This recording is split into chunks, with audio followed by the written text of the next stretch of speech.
І це лише невеличкі можливості оперативно-рятувального катеру. Кременчуцькі рятувальники від сьогодні зможуть гасити пожежі на островах та у водній акваторії. Це стало можливим завдяки оперативно-рятувальному катеру «Кременчук Фаворит», який нещодавно придбали за державної підтримки. Після етапу модернізації, що провели за рахунок міського бюджету, сьогодні «Кременчук Фаворит» урочисто вийшов у перше плавання. Сьогодні розпочинає своє бойове чергування оновлена одиниця водної техніки наших оперативно-рятувальних підрозділів. Сьогодні міська влада Кременчука проводить системну роботу по підтримці підрозділів Державної служби надзвичайних ситуацій, які працюють на території міста і прилеглих районів.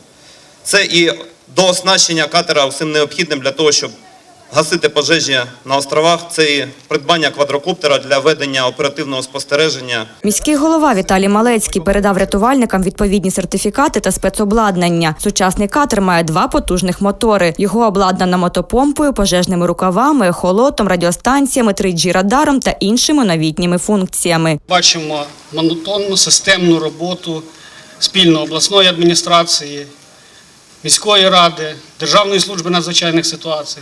Тому що ми маємо зараз чудовий приклад того, наскільки чітко, поетапно оновлюється матеріально-технічна база безпосередньо служби надзвичайних ситуацій. Багатофункціональний катер «Кременчук Фаворит» найкращий в Україні за технічними характеристиками. Это самый новый катер, который есть в Украине. То есть нет этого катера ни в Киеве, ни в Черкасах, ни в Запорожье, ни в Днепропетровске, ни в Николаеве, ни в Херсоне. Все большие областные центры не имеют такого катера, как имеет Кременчук. Після урочистостей новенький катер випробували представники влади та журналісти. Відтепер «Кременчук Фаворит» знаходиться у цілодобовій готовності до дій. Ірина Серьогова, Максим Пальчик, Кременчуцькі новини.